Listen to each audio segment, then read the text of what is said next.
যদি টোটাল প্রেজেন্টেশনটা দেখি, প্রেজেন্টেশনটা যদি যেভাবে ডিজাইন করা হয়েছে, প্রথমে তো স্বাভাবিকভাবেই আতাব ভাইকে ধন্যবাদ, কারণ উনি বেশ ভালো পরিশ্রম করেছেন। যে পরিমাণ ডাটা এবং ইনসাইট নিয়ে আসছেন, আমাদের অনেকের জন্য অনেক জানা হলো এবং টু সাম এক্সটেন্ট অনেক মেমোরি রিফ্রেশও হলো। ফর এক্সাম্পল, উনি যখন পার্টিকুলারলি বলছিলেন যে বিভিন্ন দেশের সাথে কম্পারিজন করছিলেন, যে আসলে যখন আমরা ফ্লোর প্রাইসের কথা বলছি, আসলে আমাদের নিয়ার বাই কান্ট্রিগুলোর স্ট্যাটাসটা কি আমাদের হয়তো অনেকেরই জানা ছিল না, বাট ওনার এই প্রেজেন্টেশন সুবাদে আজকে আমাদের জানা হলো যে এই জায়গাটায় আসলে আমরাই একমাত্র কান্ট্রি যারা স্টিল কন্টিনিউ করছি কিপিং এ ফ্লোর প্রাইস।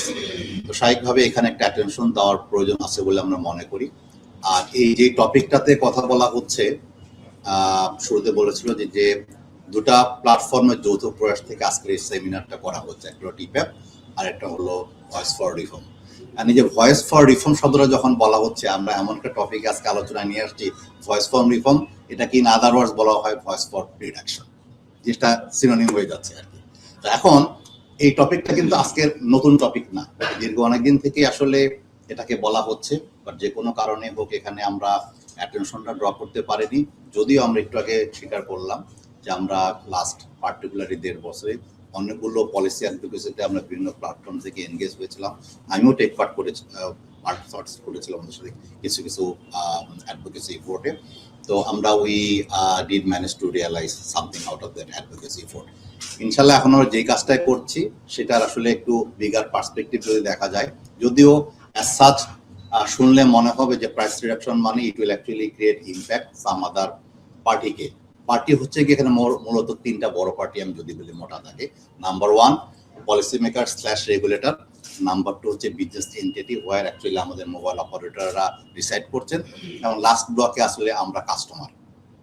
তো এখন একদিকের পার্টিকে হয়তো আপাত দৃষ্টিতে মনে হতে পারে যে আমি হয়তো প্রাইস রিডাকশন করলে আমার বিজনেস ইম্প্যাক্ট করবে, ওইদিকে যারা পলিসি মেকার বা রেগুলেটর বসে আছেন ওনারা চিন্তা করবে আমার ইমিডিয়েট রেভিনিউ আর্নিংস ইম্প্যাক্ট করবে, বাট ওই সময় হয়তো ইমিডিয়েটলি কাস্টমার সেগমেন্টটা বেনিফিট হবে, বাট লঙ্গার রানে 3টা পক্ষে যদি সম্মিলিত একটা প্রয়াস হয় সবাই একটা ইকুয়ালি বেনিফিট হবে। আমি যখন যে প্রতিষ্ঠান থেকে রিপ্রেজেন্ট করছি, যে আমাদের বড় একটা কাজ কিন্তু আসলে সুশাসনের কাজ করা, সুশাসনের মূল লক্ষ্য কিন্তু আসলে সাস্টেনেবিলিটি এনশিওর করা।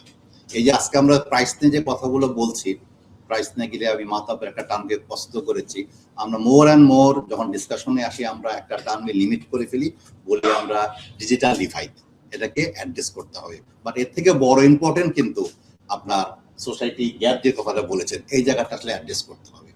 আজকে আমরা যে পার্টিকুলারলি কেয়ারফুলি পিক করেছি, যে কোনো কারণে হোক আমরা আসলে আমরা সার্কামস্টেন্সের শিকার। আমরা যখন এই টপিকটা আনি তখন একটা প্রেক্ষাপট প্রিভেল করে, দেখা যায় হয়তো ওইটাকে আমরা অ্যাড্রেস করতে পারছি না। কিছুদিন আগে আমাদের এক ধরনের ম্যাক্রো ইকোনমিক কনটেক্সট ছিল, তখন হয়তো ডিমান্ডটা চলে আসছে। এখন হয়তো একদিক দিয়ে আমরা ইমপ্রুভ করছি, but on the other hand আপনি জানেন যে আপনার মিডল ইস্টের টেনশনের কারণে এখন কিন্তু অন্য ধরনের একটা কনটেক্সট প্রিভেল করছে।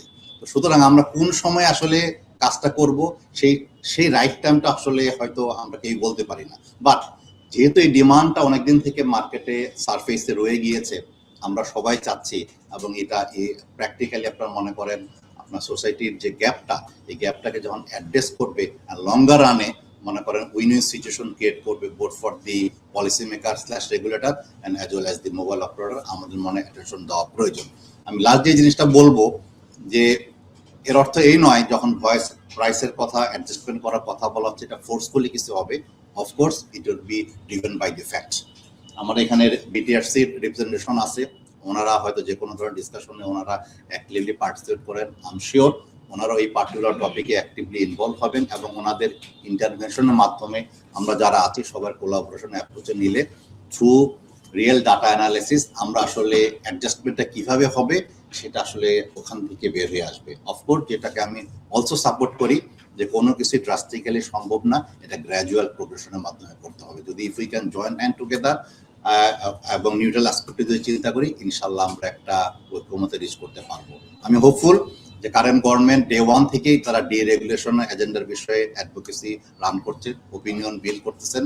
আমরাও আজকে এই প্ল্যাটফর্মে বসে আমরা ইকুয়ালি সেম ভয়েসে কথা বলছি ডিরেগুলেশনের কথা, এবং পার্টিকুলারলি আমরা ফোকাস করছি যে আপনার প্রাইস রিডাকশনের বিষয়টা।